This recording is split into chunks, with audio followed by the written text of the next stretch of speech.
इस बेहाल गर्मी के मौसम में हम लोग चाहते हैं कि हमारे घर के और किचन के काम ना फटाफट से हो जाए, हमें थोड़ा सा टाइम अपने रेस्ट के लिए मिल जाए। तो आज मैं आप लोग के साथ कुछ ऐसी छोटी छोटी सी टिप्स शेयर करूंगी जिनसे आप अपने कामों को बहुत ही आसान बना सकते हैं। अगर आज आप लोग मेरे चैनल पर नए हैं तो प्लीज़ मेरे चैनल को ज़रूर सब्सक्राइब करें। तो चलें वीडियो को स्टार्ट करते हैं। Hey everyone, welcome back. I hope आप लोग सभी बेहतर होंगे, खुशहाल होंगे और मज़े में होंगे। से यहाँ पे पहली टिप जो है वो कुकिंग को लेकर है कि हम लोग ना जब कटिंग या चॉपिंग करते हैं तो हमारी जो नाइफ़ होती है वो वेजिटेबल्स को ना अच्छे से कट नहीं करती है।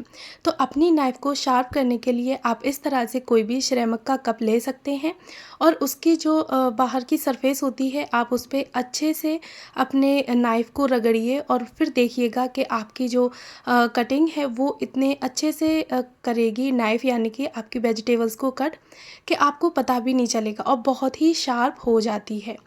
नेक्स्ट टिप है कि जब भी आपने कटिंग चॉपिंग की है चॉपिंग बोर्ड पे तो उसको आप ऐसे ही ना छोड़ें।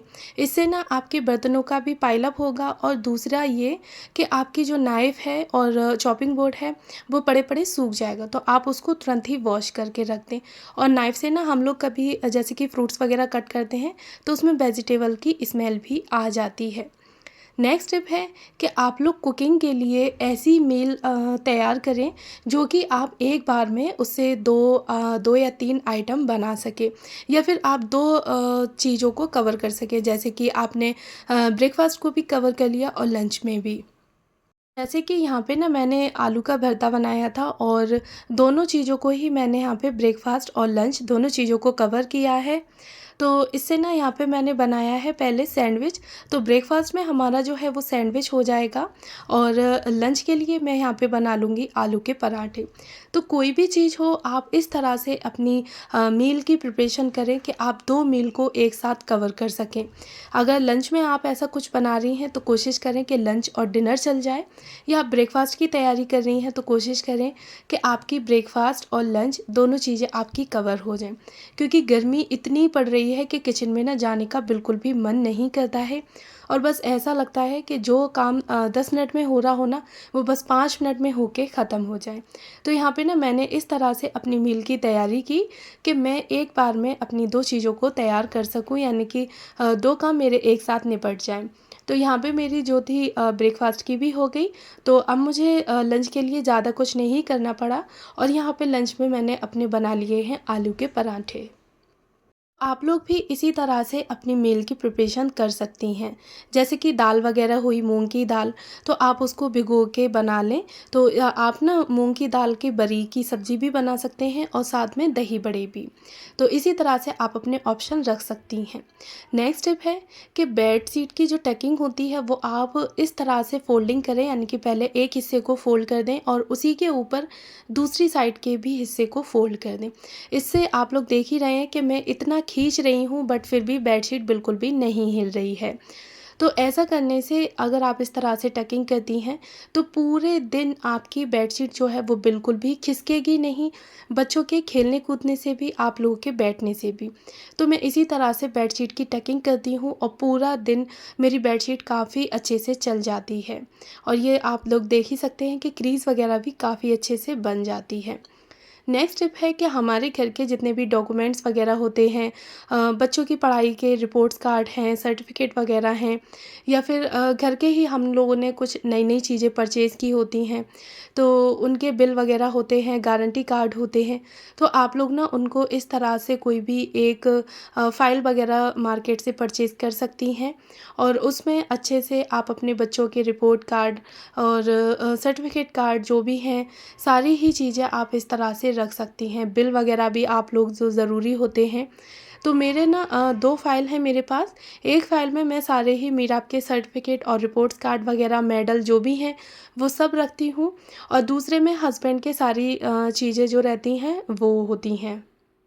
भी हस्बैंड के काम की चीज़ें होती हैं वो हैं, साथ में हमने जो भी चीज़ परचेज़ की है तो उसके जो भी कार्ड वगैरह होते हैं वो सारी चीज़ें। तो आप लोग भी इसी तरह से अपनी जितने भी डॉक्यूमेंट्स काम के होते हैं, ज़रूरी होते हैं, आप उन्हें इस तरह से सेव करके रख सकती हैं। इसमें ना अलग-अलग पार्टीशन टाइप की अंदर से होती हैं काफ़ी सारे पार्टीशन, तो आप उसमें अपने कोई भी कागज़ वगैरह अच्छे से रख सकती हैं, तो इनके ना फटने का भी डर नहीं रहता। तो आज ना मुझे अपने 2-3 कागज़ कुछ इसमें लगाने थे जो कि काफ़ी टाइम से फ़ाइल में ऊपर ही लगे हुए थे। तो बस आज मैंने इसको भी ठीक कर दिया। तो आप अपने घर का कोई भी एक पार्ट्स लेके ऑर्गेनाइज़ कर सकती हैं। तो इस तरह से आपका जो काम है वो आपके ऊपर ज़्यादा बर्डन नहीं पड़ेगा और आपका काम भी फटाफट से होता चला जाएगा। तो बस यहाँ पे मैंने अपनी दोनों फ़ाइलों को ही अच्छे से अरेंज कर दिया है। इसी के साथ ही नेक्स्ट टिप है कि बच्चों की जब समर वेकेशन या विंटर वेकेशन होता है तो बच्चों को इस तरह से होमवर्क वगैरह मिल जाते हैं, असाइनमेंट मिलते हैं करने के लिए। तो अगर हम लोग ना उनको ऐसे ही बैग में रख दें तो नोटबुक बुक वगैरह की वजह से ये जो पेपर होते हैं वो फोल्ड हो जाते हैं, ख़राब हो जाते हैं, फटने का डर रहता है। तो इससे बचने के लिए आप क्या कर सकती हैं कि बच्चों के जो पेपर पैड होते हैं ना, आप उसमें अच्छे से इन असाइनमेंट को, जितना भी आपका समर वेकेशन है, विंटर वेकेशन, जो भी बच्चों को स्कूल से होमवर्क मिला है, आप पेपर पेड में उनके लगा के रख सकते हैं। होमवर्क करें बच्चे और उसी जगह पर रख दें। तो इससे आपकी सारी चीज़ें सेव रहने वाली हैं। नेक्स्ट स्टेप है कि गर्मी इतनी पड़ रही है और हम लोग कभी कभी ऐसा होता है कि गर्मी से बचने के लिए ना रोटियां जल्दी बना लेते हैं, बट जल्दी बनाने से रोटियां ना मतलब सॉफ्ट नहीं रहती हैं, मतलब टाइट हो जाती हैं या फिर सूख जाती हैं। तो उससे बचने के लिए आप लोग क्या करें, अगर आपने आधा 1 घंटा पहले रोटियों को बना लिया है तो आप उन रोटियों में घी लगा के रख दें। घी लगाने की वजह से आपकी रोटियां काफ़ी लंबे टाइम तक एकदम से सॉफ्ट रहने वाली हैं, बिल्कुल भी ऐसी कड़क या फिर टाइट नहीं होंगी और आपके घर के जो बुज़ुर्ग लोग हैं ना वो भी बहुत आराम से खा लेंगे। तो मैं इसी तरह से करती हूँ कि अगर मैं जल्दी बना लेती हूँ तो रोटियों में घी लगा के रख देती हूँ। नेक्स्ट टिप है कि डेली बेसिस पर ही आप किसी भी एक पार्ट की डीप क्लीनिंग कर सकते हैं। जैसे कि आपने डोर्स वगैरह ले लिए तो जितने भी आपके डोर्स हैं 2-3, अगर ज़्यादा हैं तो आप डिवाइड कर लें। विंडो है आपकी तो आप अपनी विंडो एक दिन ले लें। कोई भी एक छोटा सा एरिया आप डीप क्लीनिंग के लिए ले सकते हैं। जैसे कि आपने बेडशीट चेंज की है तो आप बेड के अंदर के किसी भी एक सेक्शन को क्लीन कर दें। सोफ़ा आपने क्लीन करना है, डाइनिंग एरिया क्लीन करना है, किसी दिन आप लोग अपने फ़ैन वगैरह की क्लीनिंग कर दें, डोरमैट्स की क्लीनिंग कर सकते हैं। तो ऐसा करने से ये होता है कि आपको एक दिन मतलब पूरा दिन आपको खपाना नहीं पड़ेगा, बल्कि छोटे-छोटे से आप अपने पूरे दिन के टाइम में यानी कि 10 से 15 मिनट आप दे सकते हैं और अपने घर की अच्छे से डीप क्लीनिंग कर सकते हैं। तो मैं इसी तरह से करती हूँ और गर्मी इतनी चल रही है कि मैं ना काफ़ी टाइम अपना दे भी नहीं पाती। तो बस 10 से 15 मिनट का या 20 मिनट का मैं अपना रूटीन रखती हूँ डीप क्लीनिंग का और कोई भी एक पार्ट्स की अच्छे से क्लीनिंग कर लेती हूँ। जैसे कि मैंने यहाँ पे अपनी विंडो की आज डीप क्लीनिंग रखी थी, तो जितनी भी मेरी विंडो थी मैंने अपनी सारी ही विंडो की डीप क्लीनिंग कर ली। तो कमेंट बॉक्स में बताइएगा ज़रूर कि आप लोगों को मेरे ये छोटे छोटे से टिप्स कैसे लगे। अगर पसंद आए हों तो वीडियो को लाइक ज़रूर करें, साथ में मेरे चैनल को भी सब्सक्राइब करें और बेल आइकन को ऑन करना ना भूलें, जिससे कि मेरी किसी भी वीडियो का नोटिफिकेशन सबसे पहले आप तक पहुँचे। मिलती हूँ इसी तरह से नेक्स्ट और इंटरेस्टिंग सी वीडियो के साथ। तब तक आप लोग अपना ख्याल रखिएगा, खुश रहिएगा और ऐसे ही छोटे छोटे टिप्स के साथ अपने घर को मेंटेन और ऑर्गेनाइज रखिएगा। गर्मी काफ़ी पड़ रही है, खुद का भी ख्याल रखिए और अपने फैमिली मेम्बर्स का भी। मिलती हूँ नेक्स्ट वीडियो में। Bye bye.